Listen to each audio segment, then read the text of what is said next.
할렐루야. 오늘 예배의 자리에 나오신 모든 성도님들을 환영합니다. 오늘은 성령 강림 후 17번째 주일 예배로 하나님께 예배 드립니다. 우리 묵상 기도하심으로 주일 예배를 하나님께 올려드리도록 하겠습니다.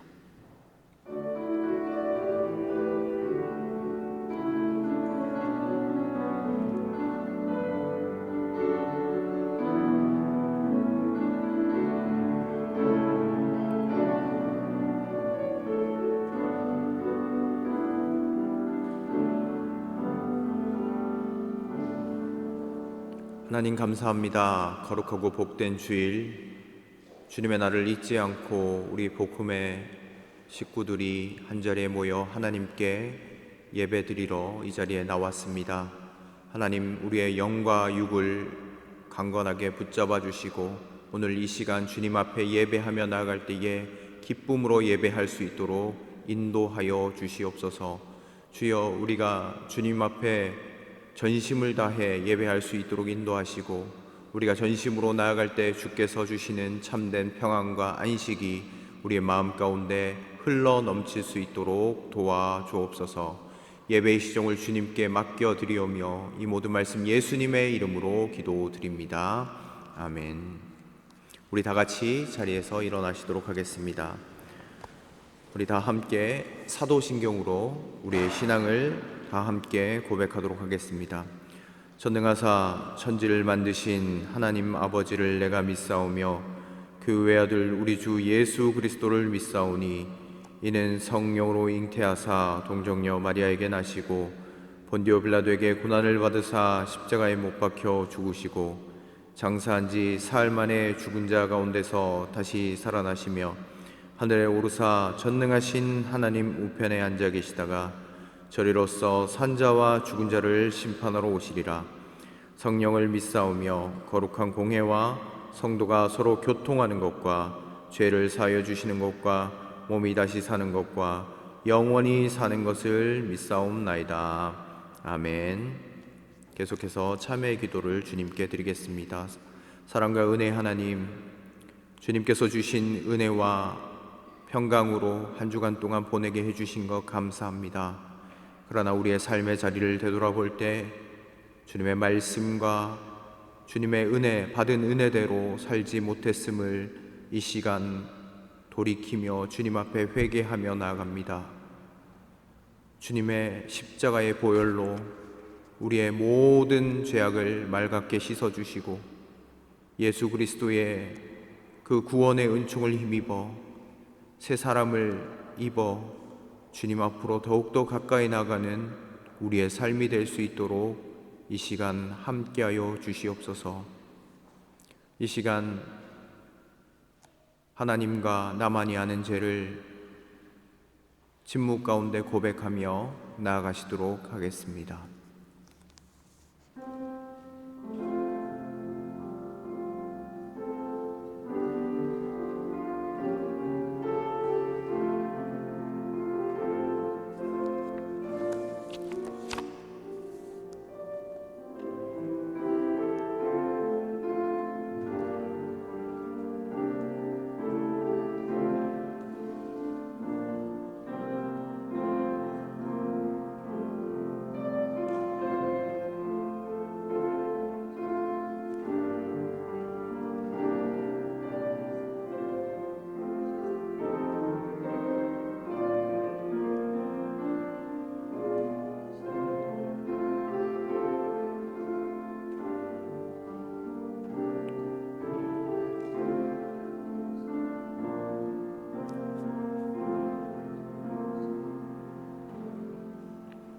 우리가 아직 죄인 되었을 때에 그리스도께서 우리를 위하여 죽으심으로 하나님께서 우리에 대한 자기의 사랑을 확증하셨느니라. 아멘. 다 같이 자리에 앉으시도록 하겠습니다. 우리 찬송가 366장 우리 같이 찬양을 하실 때에 여러분들의 입술을 벌려 찬양을 하실 수는 없지만 소소리로 찬양하실 수 있습니다. 366장을 함께 찬양하도록 하겠습니다.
이 예배를 위해 이진욱 청년 나와주셔서 기도 인도해 주시겠습니다. 기도드리시겠습니다. 사랑이 많으신 하나님 아버지, 오늘도 이렇게 코로나로 어려운 시국에 주의 전에 다 같이 모여 예배드릴 수 있게 하심을 감사드립니다. 주님, 먼저 오늘 예배에 참석하지 못한 성도들을 위해 기도합니다. 주님, 아픈 성도들도 있을 것이고 주님, 각자의 영육의 문제로 나오지 못한 성도들도 있을 것입니다. 주님, 그들이 바로 비록 예배에는 나오지 못하였지만 주님께서 그들과 항상 함께 하시사 아픈 자는 낫고 문제 있는 자는 문제를 해결하여 다시 주의 전으로 나와 다 같이 주의 전에서 예배드릴 수 있도록 하여 주시옵소서. 주님, 또한 요새 코로나로 인해 모두가 힘들어하는 와중에 있습니다. 주님께서 도와주시사 신속히 치료제를 개발하여 저희들이 다시 일상으로 돌아올 수 있도록 하여 주시고, 또한 주의 전에서 마스크를 벗고 저희의 입으로 주님을 찬송하며 예배드릴 수 있게 하여 주시옵소서. 또한 주님, 보험 근처의 함에서 새로운 코로나 환자들이 많이 나왔다고 합니다. 주님, 그들을 불쌍히 여기시고 더 이상 코로나가 확산되지 않게 하시며 저희를 코로나로부터 간간히 지켜주시옵소서. 주님, 오늘 제 많은 종들이 주간에 또 세상에 나가 살다가 이렇게 주님께 예배드리기 위해 교회에 모였사옵니다. 주님, 이 예배를 온전히 받아주옵시고 또한 이 예배를 드리는 저희도 이 예배를 온전히 드릴 수 있도록 도와주시옵소서. 주님, 또한 오늘 말씀 전하신 목사님의 입에도 주님께서 안수하시사 복된 말씀을 전할 수 있게 하여 주시고, 또한 그 말씀을 듣는 저희의 귀도 열어주시사 그 말씀으로 또 한 주간을 믿음으로 살아갈 수 있도록 도와주시옵소서. 예수님 이름으로 기도했습니다. 아멘.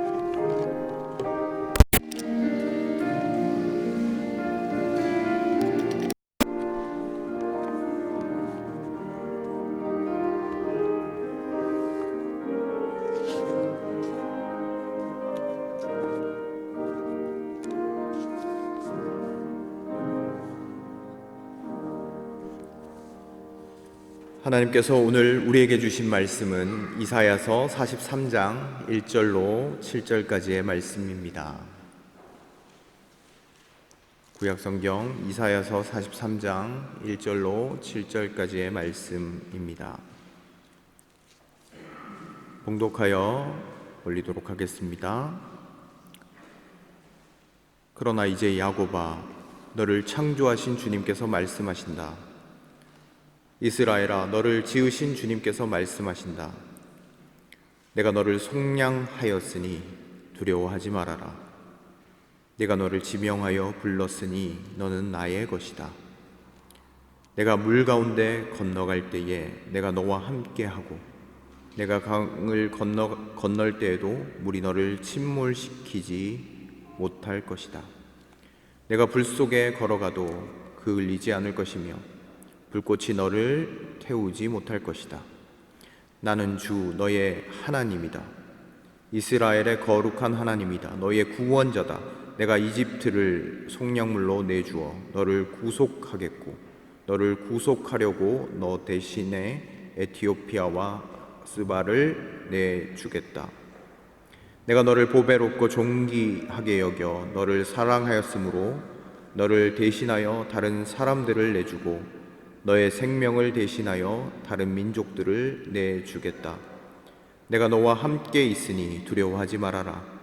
내가 동쪽에서 너의 자손을 오게 하며 서쪽에서 너희를 모으겠다. 북쪽에다가 이르기를 그들을 놓아 보내어라 하고 남쪽에다가도 그들을 붙들어 두지 말아라. 나의 아들들을 먼 곳에서부터 오게 하고 나의 딸들을 땅 끝에서부터 오게 하여라. 나의 이름을 부르는 나의 백성, 나에게 영광을 돌리라고 창조한 사람들, 내가 빚어 만든 사람들을 모두 오게 하여라 하고 말하겠다. 아멘.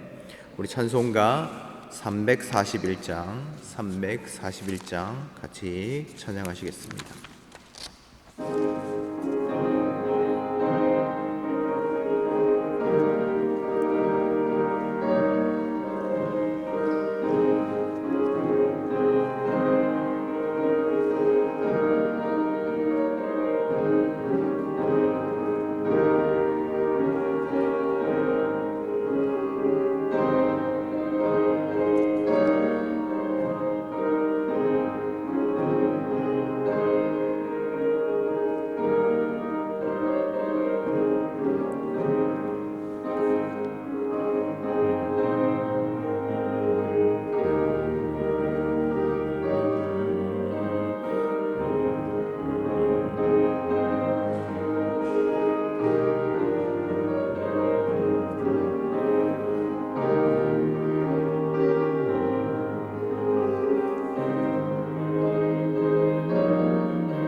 아멘. 네, 할렐루야. 오늘 예배의 자리에 나오신 모든 성도님들을 환영하고 축복합니다. 부족한 주의 종이지만 오늘 말씀을 통해서 하나님의 강력한 임재하심과 분명한 목소리를 경험할 수 있기를 진심으로 축원드립니다. 오늘도 옆에 계신 분과 잠깐 목례와 눈인사를 함께 하겠습니다. 반갑습니다. 사랑합니다. 네, 오늘은 절망을 희망으로 바꾸는 힘이라는 제목으로 하나님의 말씀을 함께 나누겠습니다. 나폴레옹 힐이라는 사람이 있습니다. 그 사람은 성공을 연구한 사람이었는데요. 연구를 하다 보니까 특이한 점을 발견하게 되었습니다. 사람들은 누구나 다 성공하기를 원하는데, 행복한 인생을 살고 싶어 하는데, 어떤 이유로 인해 변화를 주저하고 결단을 두려워하는 모습들을 발견하게 되었습니다. 그래서 그가 살펴봤더니 그 원인이 두려움에 있는 것을 발견하게 되었습니다. 그래서 그는 사람들이 가지고 있는 7가지 두려움에 대해서 이렇게 정리했습니다. 여러분, 제가 7가지를 말씀드릴 텐데 혹시 여러분들은 몇 가지 두려움을 가지고 계신지 한번 세어보시기 바랍니다. 첫 번째, 가난에 대한 두려움. 그는 가난에 대한 두려움을 먼저 이야기했습니다. 두 번째, 외모와 나이 듦에 대한 두려움. 세 번째, 사랑하는 사람을 잃는 일에 대한 두려움. 네 번째, 다른 사람들의 비난에 대한 두려움. 다섯 번째, 질병에 대한 두려움. 여섯 번째, 자유의 상실에 대한 두려움. 일곱 번째, 죽음에 대한 두려움. 여러분들은 몇 가지의 두려움을 가지고 계신지요? 아마 아무 두려움도 없다라고 자부하실 수 있는 분이 그렇게 많지는 않다고 생각됩니다. 독일의 슈테그만 박사라는 분이 두려움의 비용 요소라는 논문을 썼습니다. 그는 이렇게 이야기합니다. 두려움을 잊기 위해서 지출하는 비용이 한 해 동안 약 80조 원이라고 그는 논문에 그렇게 썼습니다.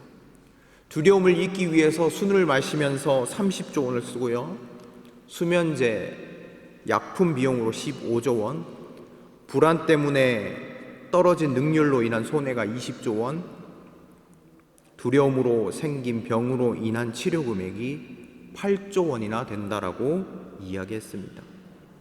여러분, 이 논문에서 시사하는 바가 무엇입니까? 두려움 때문에 나타나는 비용이 80조 원이라는 것은 우리 삶 깊숙이 두려움이 자리 잡고 있다라는 반증 아닐까요? 저는 지난주에 말씀드렸던 것처럼 우리는 코로나 시대를 살고 있고, 이 코로나 시대는 문명사적인 전환점을 맞이한다라고 말씀드렸습니다. 우리는 모두 질병과 죽음으로 인한 두려움이 우리의 피부 가까이 느껴지는 것이 오늘날의 현실입니다. 게다가 우리의 인생을 한번 살펴보시기 바랍니다. 두려움과 절망이 없다라고 자부할 수 있는 인생이 몇이나 되겠습니까? 오늘 읽었던 이 본문 당시의 배경도 두려움과 절망이 가득한 시대였습니다. 바로 이스라엘 백성들이 바벨론 포로 생활을 하고 있었기 때문입니다. 바벨론의 느부갓네살 왕이 예루살렘을 포위하고 성을 함락하고 많은 백성들을 바벨론으로 끌고 갔습니다. 그 모습을 상상해 보시기 바랍니다. 아마 이스라엘 백성들은 자신의 형편없는 상황을 개탄하며 크나큰 두려움에 사로잡혔을 겁니다. 불안하고 고통스러운 형편을 보면서 자신들이 정말로 하나님의 백성일까 생각했을 겁니다. 그리고 자신들의 초라한 그런 모습들을 보면서 자신의 미래가 어떻게 될 것인가 혼돈과 두려움 속에서 힘들어했을 겁니다. 그 순간에, 그때에 하나님께서 오늘 이스라엘 백성에게 오늘 이사야서 43장 말씀을 그들에게 들려주셨습니다. 그들에게 어떤 말씀이 들렸는가? 제가 먼저 1절 말씀을 읽어드리도록 하겠습니다.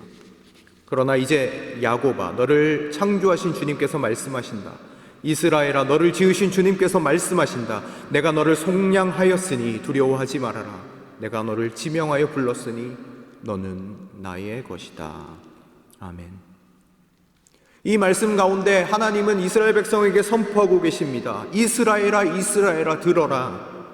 그런데 그 이전에 이렇게 부르고 계십니다. 야곱아, 야곱아. 여러분, 이스라엘이라는 이름이 시작되기 전 그 이름이 바로 야곱부터 시작되었던 것 여러분 아시리라고 생각합니다. 야곱이 야복나루에서 하나님의 천사와 씨름하여 하나님 나를 축복해 주십시오 라고 할 때 하나님께서 그의 이름을 야곱에서 이스라엘로 바꿔서 불러주셨지요.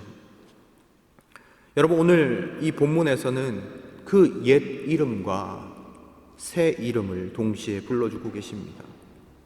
저는 여기에 큰 메시지가 있다고 생각합니다. 여러분, 야곱의 뜻을 아십니까? 야곱의 뜻? 야곱이 어떻게 태어났는지를 알면 뜻을 유추해 볼 수 있습니다. 쌍둥이로 태어났잖아요. 형 이름이 에서고 털복숭이로 태어나서 에서라고 불렀고, 이 발 뒤꿈치를 잡고 이 야곱이 태어났습니다.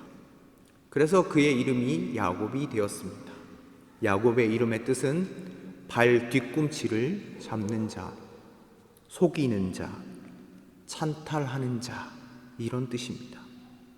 여러분, 야곱이 축복의 아버지로서의 그런 이미지가 우리에겐 강하잖아요. 그러나 그의 인생에는 속이는 것이 가득했고 찬탈하는 것이 가득한 인생이었습니다. 여러분들이 잘 아는 대로 장자권을 사기 위해서 어떻게 했습니까? 형의 팥죽 한 그릇에 장자권을 사고 속이면서 나아갔습니다. 그의 장인에게도 속이는 꾀를 내어 자신의 재산을 더 많이 부유하게 늘리기도 하였습니다. 그렇게 속이고 찬탈하면서 쌓아온 인생이었습니다. 여러분, 이스라엘 백성들을 한번 생각해 보십시오. 유다가 멸망하기 전에 얼마나 하나님을 버리며 나아갔는지요. 여호와 하나님이 보시기에 악한 행동을 골라서만 했습니다. 이스라엘 백성이 왜 망했습니까? 하나님을 섬기겠다고 약속했잖아요. 하나님의 백성이라고 자부했잖아요. 언약을 맺었잖아요. 그런데 하나님을 속였습니다. 하나님을 버렸습니다. 야곱의 뜻처럼 하나님을 속이고 배반하는 사람들이 이스라엘 백성들이었습니다. 그런데 그럼에도 불구하고 하나님은 그 과거를 기억하시지 않고 새 이름을 다시 한번 선포하고 계십니다. 이스라엘이라고. 이스라엘 백성이 얍삽하게 속이고 하나님을 섬겼습니다. 하나님을 버려서 망한 민족이었습니다. 하나님은 속도 없으신 것처럼 다시 이렇게 부르십니다. 이스라엘아. 몹쓸 야곱이다, 속이는 놈이다, 세게 불러도 시원찮은 판국에 하나님은 이스라엘아 이렇게 부르고 계십니다. 하나님과 겨루어 이겼다라는 그 이름의 뜻처럼 그들을 그렇게 부르고 계시다라는 겁니다. 여러분, 왜 우리가 세상 가운데 살아가면서 절망이 있고 두려움이 있다고 할지라도 희망을 노래할 수 있는 이유가 무엇입니까? 나를 실패자가 아니라 존귀한 자로 불러주시는 하나님이 우리와 함께 계시기 때문입니다. 야곱처럼 살아왔지만 야곱을 넘어서 이스라엘로 불러주시는 하나님의 은혜가 우리 가운데 있기에 우리는 소망하면서 앞으로 나아갈 수 있다라는 사실입니다. 그렇게 불러주실 때에 우리는 우리의 삶의 의미를 찾을 수 있습니다. 여러분들이 잘 아는 시, 김춘수 시인의 꽃이라는 시, 저도 참 좋아하는데 그 한 구절을 읽어드리겠습니다. 내가 그의 이름을 불러주기 전에는 그는 다만 하나의 몸짓에 지나지 않았다. 내가 그의 이름을 불러주었을 때 그는 나에게로 와서 꽃이 되었다. 여러분, 우리 주변에는 꽃이 많이 있습니다. 그러나 우리가 그 꽃을 불러줄 때에 비로소 진짜 꽃이 되는 겁니다. 불러주기 전에는 그냥 풀일 수 있습니다. 우리가 튤립, 장미, 진달래, 코스모스라고 부를 때에 비로소 꽃으로 다가오는 것입니다. 불러줄 때에 가치가 발생하는 것이죠. 불러주면 가치가 발생한다고 하니까 오늘 이 시간 우리 옆에 계신 분을 지극히 바라보시면서 이렇게 한번 고백하시면 좋겠습니다. 하나님 나라의 왕자님이십니다. 하나님 나라의 공주님이십니다. 이렇게 한번 고백해 보시면 좋겠습니다. 네, 눈빛으로 한번 고백해 보시기 바랍니다. 그렇게 안 보이신다고 하면 그렇게 볼 수 있는 믿음을 달라라고 주님께 간구하시며 한번 고백해 보시기 바랍니다. 여러분, 우리가 남녀가 만나서 연애를 어떻게 시작합니까? 다들 나름대로 멋지고 그런 아름다움들이 있지 않습니까? 그들의 가치가 제대로 드러나지 않고 있을 때, 잠초처럼 살아가고 있을 때, 한 멋진 청년이 다가와서 이름을 불러주고, 윙크도 해주고, 사랑의 총알도 쏴주고 할 때, 그 사람과 특별한 인연이 되고, 그렇게 변화되지 않습니까? 불러줘야 의미를 찾는 것입니다. 그런데 여러분, 우리는 하나님 나라의 왕자이고, 하나님 나라의 공주인데, 왜 우리는 세상의 대부분 절망과 두려움에 젖어 시녀처럼, 아니 머슴처럼 살아가는 이유가 무엇일까요? 그 이유는 나를 그렇게 불러주는 사람이 없기 때문 아닐까요? 세상은요, 우리를 존귀하다 이야기하지 않습니다. 세상은요, 우리를 멋지다라고 불러주지 않습니다. 그러나 오늘 성경은 무엇을 이야기하고 있습니까? 내가 너를 속량하였고 내가 너를 지명하여 불렀다. 너는 내 거다. 너는 존귀한 자다. 너는 보배로운 자다. 이렇게 이야기하고 있는 것 아닙니까? 여러분, 세상은요, 우리를 야곱이라고 부릅니다. 속이는 자, 찬탈하는 자, 보잘것없는 자라고 이야기를 합니다. 그러나 하나님은 그것을 넘어서 우리를 이렇게 부르십니다. 이스라엘로 불러주십니다. 세상은 우리를 시녀처럼 종처럼 생각할지 모르겠지만 우리 하나님께서는 우리를 하나님 나라의 왕자, 공주로 대하고 계시다라는 겁니다. 여러분, 우리가 절망 가운데 있다라고 하면, 두려움 가운데 있다라고 하면 우리는 어떻게 해야 할까요? 단 한 가지입니다. 하나님께 나아가는 겁니다. 하나님이 우리를 그렇게 부르시기 때문입니다. 내 것이라고 불러주시기 때문입니다. 내가 너를 지명하여 불렀다. 너는 내 거다. 여러분, 베드로를 보십시오. 그는 경솔한 사람이었고 불같은 사람이었습니다. 세상적으로 볼 때 보잘것없는 사람이었습니다. 그런데 예수님은 뭐라고 불러주셨습니까? 반석이다라고 불러주셨습니다. 예수님이 베드로를 반석으로 불러주기 시작할 때 그는 정말로 교회의 반석과 같은 인물이 되고 말았습니다. 그 역할을 감당하게 되었습니다. 우리가 우리의 인생을 바라보면 가치 없는 것처럼 보입니다. 그러나 하나님이 나의 인생을 불러주시면 가치 있게 변화되는 겁니다. 여러분, 절망을 어떻게 희망으로 바꿀 수 있습니까? 여러분들이 어떤 모습이든지 상관없습니다. 오늘 주님께서 하시는 음성을 들으시기 바랍니다. 1절 말씀 제가 다시 읽겠습니다. 그러나 이제 야곱아, 너를 창조하신 주님께서 말씀하신다. 이스라엘아, 너를 지으신 주님께서 말씀하신다. 내가 너를 속량하였으니 두려워하지 말아라. 내가 너를 지명하여 불렀으니 너는 나의 것이다. 아멘. 사랑하는 성도 여러분, 이 음성을 통해서 여러분들의 모든 절망과 두려움들이 사라져 주님 불러주시는 새로운 희망 안에서 인생을 개척해 나가실 수 있기를 주님의 이름으로 축원드립니다. 우리 2절 말씀을 같이 보시도록 하겠습니다. 2절 말씀입니다. 내가 물 가운데 건너갈 때 내가 너와 함께하고 내가 강을 건널 때에도 물이 너를 침몰시키지 못할 것이다. 내가 불 속을 걸어가도 그을리지 않을 것이며 불꽃이 너를 태우지 못할 것이다. 아멘. 여러분, 왜 우리가 절망 가운데서도 또 두려움 가운데서도 희망으로 나아갈 수 있는 것입니까? 바로 오늘 본문에 나와 있는 것처럼 주님이 우리와 함께 계시기 때문입니다. 오늘 본문을 살펴보십시오. 2절 말씀을 살펴보시면 그들에게 고난과 어려움이 없어지는 삶을 허락하신 것이 아닙니다. 아무런 고난 없는 곳에서 지내도록 도우시는 것이 아니라 비록 고난의 한가운데 있다고 할지라도 하나님이 바로 거기에서 도우시는 것, 함께 하시는 것, 안전하게 보호하시는 것을 이야기하고 있습니다. 물, 강, 불은 하나님의 백성들이 겪는 혹독한 고난을 의미하는 상징적인 표현입니다. 이스라엘 백성들이 과거에 홍해 앞에 맞닥뜨려졌을 때 마른 땅으로 홍해를 건너갔죠. 홍해를 건너고 나니까 또 무엇이 찾아옵니까? 불같은 광야가 그들을 기다리고 있었습니다.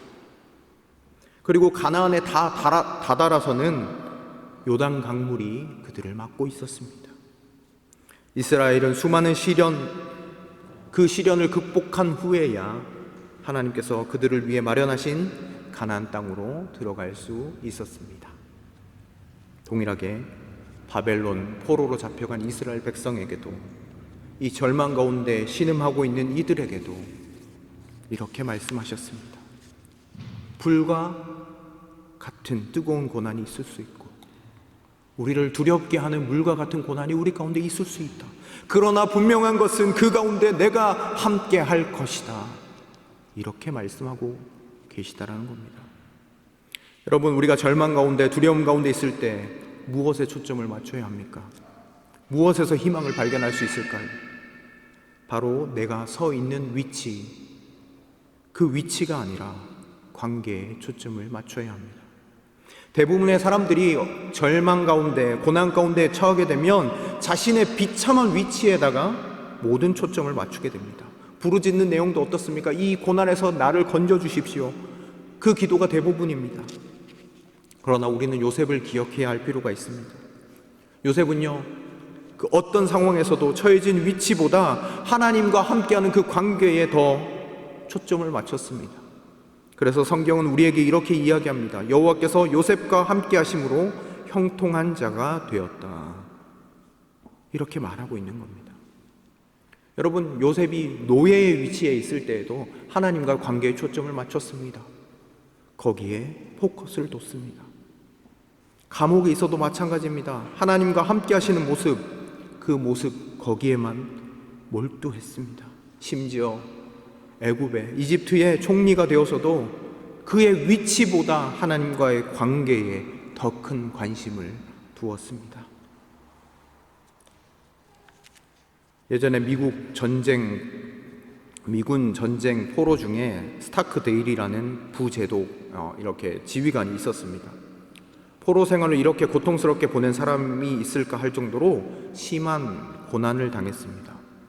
손을 뒤로 묶어놓고 망치로 막 이렇게 이 스타크데일을 막 때리기도 하고, 그 다음에 잠을 안 재우기도 하고, 또한 많은 사람들 앞에서 되게 수치스러운 그런 모욕을 주기도 했습니다.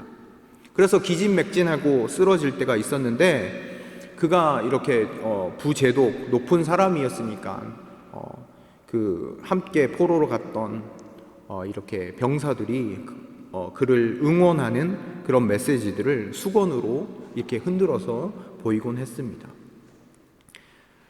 스타크데일에게 항상 보냈던 신호는 무엇이냐면 영어로 GBUGS, 이 메시지를 계속해서 이렇게 수건으로 만들어서 보내줬다고 합니다.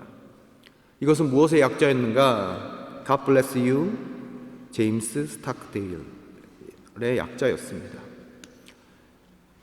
하나님의 축복이 너에게 임하길 원한다, 제임스 스타크데일. 이 신호를 계속해서 수건으로 보내주는 거예요. 그는 그때 깨달았습니다. 하나님이 이 고난 가운데 나와 함께하고 계시구나. 그 문구를 보면서 그 과정 가운데서 하나님이 함께 하신다라는 것에 모든 초점을 맞췄습니다. 그리고 그 모든 고난 가운데서 승리하게 되었습니다. 여러분, 함께 하시는 하나님께 초점을 맞추면요, 우리의 절망과 두려움이 그대로인 상황이라고 할지라도 하나님께서 우리를 넉넉하게 이기게 되는 그런 은혜를 맛보게 하시리라고 믿습니다. 이어서 우리 5절에서 7절까지의 말씀을 제가 받들어 읽겠습니다.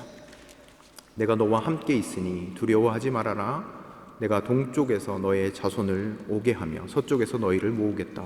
북쪽에다가 이르기를 그들을 놓아 보내어라 하고 남쪽에다가도 그들을 붙들어 두지 말아라. 나의 아들들을 먼 곳에서부터 오게 하고 나의 딸들을 땅끝에서부터 오게 하여라. 나의 이름을 부르는 나의 백성, 나에게 영광을 돌리라고 창조한 사람들, 내가 빚어 만든 사람들을 모두 오게 하여라 하고 말하겠다. 아멘. 여러분, 5절에서 7절까지의 말씀은 약속입니다. 하나님의 약속입니다. 포로된 자들이 동서남북으로부터 돌아오게 하겠다라는 약속이 오늘 기록되어져 있습니다. 나의 이름을 부르는 나의 백성들이 다시 가나안 땅으로 돌아오게 하겠다라는 약속입니다. 우리는 언제 절망과 두려움에서 구원과 희망으로 나아갈 수 있을까요? 그것은 바로 온전한 소망을 붙잡고 나아갈 때에 우리는 희망으로 나아갈 수 있습니다. 하나님은 돌아오게 하겠다라고 말씀하셨습니다. 이것은 선포된 말씀이었고 진리였습니다. 그런데요, 이 말씀을 받아 누린 사람도 있고요, 받아 누리지 못한 사람도 있었을 겁니다. 옛날에 이스라엘 백성들이 광야에 있을 때에 불뱀에 물린 사건 여러분 기억하십니까? 불뱀에 물렸을 때 주님께서 장대 위에다가 노뱀을 매달아라, 그것을 바라보는 자는 살겠다라고 이야기를 했을 때 쳐다본 사람은 살았지만 쳐다보지 못한 사람은 그 은혜를 누리지 못했습니다. 여러분, 객관적인 진리는 나의 주관적 의견의 동의를 기다리지 않습니다. 내가 믿으면 그 사건은 나를 위한 사건이 되지만 내가 믿지 않으면 그 진리와 사건은 아무런 의미 없는 사건이 되고 맙니다. 여러분, 노아의 홍수를 생각해 보십시오. 하나님께서 120년 후에 이 땅을 심판하겠다라고 이야기할 때 많은 사람들이 미쳤다라고 이야기를 했습니다. 그런 일은 일어나지 않을 것이다. 근데 이 말씀을 듣고 산 위에다가 방주를 지은 사람이 있었죠. 노아입니다. 120년 동안 방주를 만들어 준비했습니다. 사람들이 미쳤다고 했습니다. 무슨 비가 내리냐? 그런데 결국 하나님의 말씀을 믿었던 노아와 그의 가족만 살아남고 모두 심판을 당하였습니다. 여러분, 우리의 인생 가운데 절망이 있습니까? 두려움이 있습니까? 여러분, 우리는 이 절망을 어떻게 희망으로 바꿀 수 있습니까? 그 비결은 온전한 소망을 온전히 믿는 믿음으로 나아가는 겁니다. 하나님이 그렇다고 하신 것을 그렇다고 믿는 믿음이 우리 안에 있을 때 우리는 다시 희망 가운데로 나아갈 수 있습니다. 여러분, 케냐의 지라니 합창단을 혹시 들어본 적이 있으신가요? 빈민 아이들로 구성된 합창단입니다. 한국에서도 여러 번 이렇게 방문을 해서 이렇게 합창을 하였고 전 세계를 돌아다니면서 순회 공연을 할 정도로 이름이 알려져 있는 합창단입니다. 2006년도 케냐의 빈민가에서 지라니 합창단을 창단한 임태종 목사님은 마을에 수소문해서 40명의 아이들을 가까스로 모았습니다. 그런데 모으고 보니까 모인 아이들이 대부분 화음은 고사하고 음계도 모르는 상태였습니다. 게다가 기본적인 끼니도 해결하지 못할 만큼 극도로 가난한 그런 친구들이었습니다. 그런 현실은 아이들에게 어떤 의욕도 허락하지 않았습니다. 목사님이 보니까 이게 너무너무 애들을 모으고 합창단을 만들기 위해서 이렇게 하는데 그런 동기들이 없는 거예요.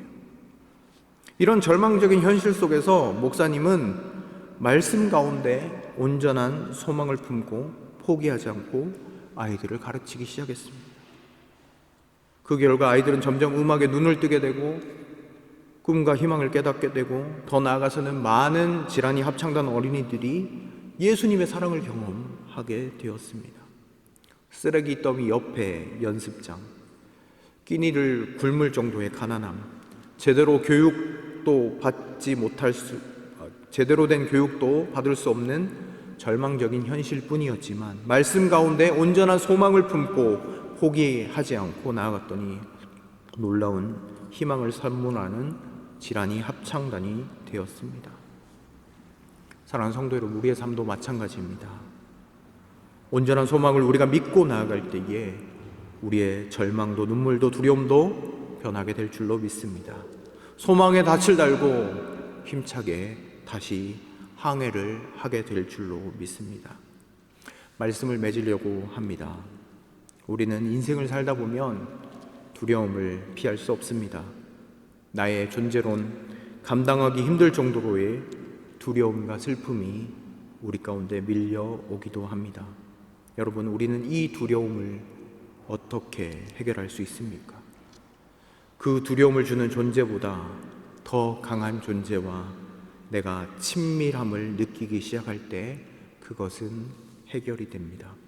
두려움과 절망을 내가 맞서 싸우는 것이 아니라 두려움보다 더 큰 존재인 하나님과의 관계에 집중하며 나아갈 때에 우리는 그 두려움과 절망을 이기고 나아갈 수 있습니다. 이스라엘 백성들이 절망 가운데서 희망의 메시지를 들었던 것처럼 모든 복음교회 성도님들의 삶에 이 희망의 선포가 큰 은혜로 다가오게 되기를 주님의 이름으로 축원드립니다. 그리하여 온전한 소망 가운데서 동행하시는 하나님과 함께 늘 승리의 삶을 사시는 저와 여러분들이 되실 수 있기를 주님의 이름으로 축원드립니다. 기도하도록 하겠습니다. 오늘 말씀을 품고 같이 기도하겠습니다. 하나님, 우리 속에 절망이 있습니까? 두려움이 있습니까? 하나님, 너는 내 것이라고 부르시는 그 음성을 듣고 다시 한번 주님과 동행하며 그 모든 것을 넉넉히 이길 수 있는 믿음을 허락하여 주십시오. 이렇게 여러분 자신을 주님께 내어드리며 기도하면 좋겠습니다. 그리고 우리 복음교회에 있는 우리 환우들을 위하여 기도해 주시고, 그리고 우리 말라위와 요르단 땅을 위해서도 기도하여 주시길 바랍니다. 그리고 우리 복음교회가 새로운 비전을 가지고 앞으로 나아가는 공동체 되게 해달라고 교회를 주님 손에 맡겨드리며 다 함께 기도드리며 나아가도록 하겠습니다. 기도하시겠습니다. 하나님 이 시간 주님께 모든 것들을 맡기며 나아갑니다. 주님, 절망도 눈물도 두려움도 주님과 동행한다면 변하게 될 줄로 믿습니다. 하나님, 나의 존재로 감당하기 힘든 두려움과 슬픔, 절망이 밀려올 때에도 하나님, 너는 내 것이다 라고 말씀하시는 그 주님의 음성, 날 이스라엘로 불러주시는 그 주님의 음성 가운데에서 다시 한번 새 힘을 가지고 일어날 수 있는 은혜를 허락하여 주옵소서. 하나님, 두려움과 절망에 하나님 우리가 맞서 싸우기보다 하나님 그 두려움을 이기시고 이미 모든 것 승리하신 하나님께 집중하며 나가는 우리의 삶이 될 수 있도록 함께하여 주시옵소서. 주여, 하나님 우리 환우들을 기억하여 주시고 하나님 이 시간 병상으로 찾아가셔서 위로하여 주시고 고쳐주옵소서. 그들의 절망이 하나님 아버지 기쁨으로 바뀔 수 있도록 인도하여 주옵소서. 그들의 한숨이 찬송으로 바뀌게 하여 주옵소서. 하나님이 살아계시고 하나님이 우리 가운데 일하고 계심을 하나님 경험할 수 있도록 도와주옵소서. 하나님 아버지, 말라위와 요르단 땅 가운데도 하나님 이와 같은 은혜가 있길 원합니다. 절망으로 신음하고 있는 그 땅 가운데 주님이 온전한 희망이 되어주시고 소망이 되어주십시오. 그래서 그들의 인생 가운데 하나님 정말 빛과 같은 하나님의 은혜가 임하기를 간절히 소망합니다. 주님, 우리 복음교회 날마다 말씀 가운데 새로워지게 하시고 하나님 아버지, 주님을 아는데 더욱더 집중하며 하나님 이 독일 땅에 많은 한인들과 이 독일 사회를 잘 섬길 수 있는 하나님의 교회 될 수 있도록 하나님 붙잡아 주시옵소서. 주여, 동행하여 주옵소서. 주님, 우리 가운데 일하실 것을 기대합니다. 주님, 우리를 붙잡아 주시고 역사하여 주옵소서. 하나님, 주님으로 말미암아 모든 절망이 희망으로 바뀔 수 있도록 도와주옵소서. 하나님 감사합니다. 우리가 우리의 인생을 살아 나아갈 때에 정말 우리가 감당할 수 없을 정도의 두려움과 슬픔이 우리 가운데 자리하기도 합니다. 하나님, 그렇게 눈물 짓기도 합니다. 그러나 하나님, 오늘 이 말씀을 통하여 다시 한번 희망 가운데로 나아가고 싶습니다. 하나님, 주님, 우리 마음 가운데 좌정하시고 우리의 마음을 주장하여 주십시오. 우리가 하나님께 더욱더 집중하며 나아갈 때 우리를 새롭게 하시고 우리를 소생시켜 주시고 우리를 그 부활의 그 기쁨 가운데로 늘 인도하여 주시옵소서. 하나님, 요르단과 말라의 땅 가운데도 하나님 이와 같은 은혜가 있기를 원합니다. 그리고 우리 사랑하는 환우들 기억하여 주시고 그 병상에서 하나님 신음하는 그 신음소리를 들어주시고, 주님 오늘 해주신 하나님의 말씀처럼 하나님께서 그 고난의 자리 가운데 함께 하시고 새롭게 하여 주시고 온전한 소망을 믿음으로 품고 나아갈 때에 하나님 그 가운데 치료와 회복의 역사가 일어날 수 있도록 인도하여 주옵소서. 하나님, 오늘 이 자리에 나올 때 빈손 들고 나오지 않고 하나님 앞에 예물 드리며 나아가는 송들송들 하나님 기억하시고 날마다 하나님께서 좋은 것으로 채워주시고 하나님 이 물질이 쓰이는 곳곳마다 하나님, 하나님의 나라와 하나님의 편지가 널리 널리 증거되어지는 곳에 귀하게 사용되어지는 예물 될 수 있도록 인도하여 주옵소서. 삶의 자리로 우리가 돌아갑니다. 날마다 넘치는 은혜와 평강으로 지켜 보호하여 주옵소서. 감사를 드리며 이 모든 말씀 예수님의 이름으로 기도드립니다. 아멘. 우리 성승규 장로님 나와주셔서 교회 소식을 전해주시도록 하겠습니다. 도르트문트 제1교회 고 비제오 이득 권장 장로예배가 10월 2일 발트로 프린트프레스였습니다. 참석하시던 분은 주보에 있는 주소를 참고해 주시기 바랍니다. 한인연합교회 NGC 10월 4일 주일 예배시에 있다고 합니다. 네, 반갑습니다. 오랜만에 이강윤 최주환 선생님까지 예배에 참석했는데요. 오랫동안 한국에 있다가 오셨는데 식구가 들어서 왔어요. 지난 6월 도와 아기가 탄생했습니다. 축하드리고요. 앞으로 나오셔서 목사님께서 축하 기도해 주시는 분들이 계십니다. 우리 다 같이 박수로 축하해 주시죠.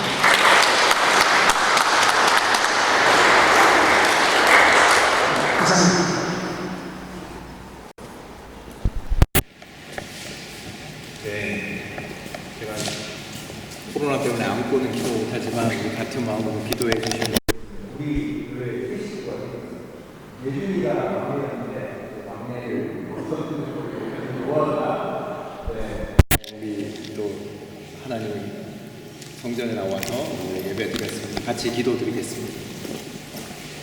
하나님, 우리 사랑하는 노아 오늘 하나님의 성전에 나와서 이렇게 처음으로 예배 드렸습니다.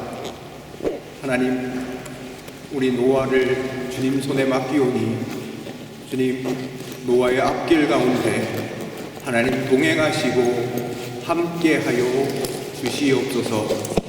하나님 이름의 뜻처럼 하나님 앞에 사랑받고 하나님 아버지 많은 사람들에게 모범이 될 수 있는 믿음의 자녀 될 수 있도록 도와주시옵소서.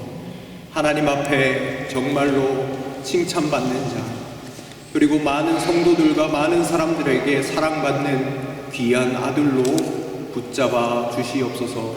우리 사랑하는 이강준 성도님, 최주황 성도님이 하나님 이 자녀를 양육할 때에 어려움 겪지 않도록 도와주시고 날마다 기도하며 말씀으로 아이를 양육할 때마다 힘과 능력을 더하여 주시옵소서.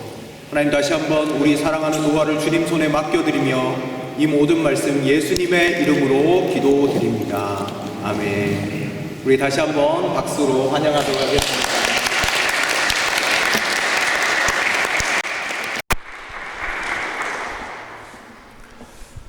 네, 우리 새로운 막내가 또 이렇게 막내 태어나니까 너무너무 행복하고 좋습니다. 이 시간 같이 기도 드리도록 하겠습니다. 지금은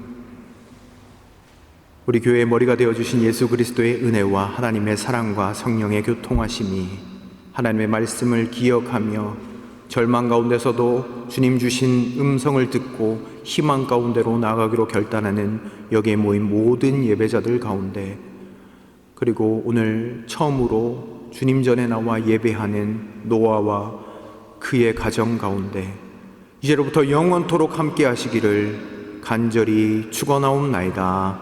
아멘.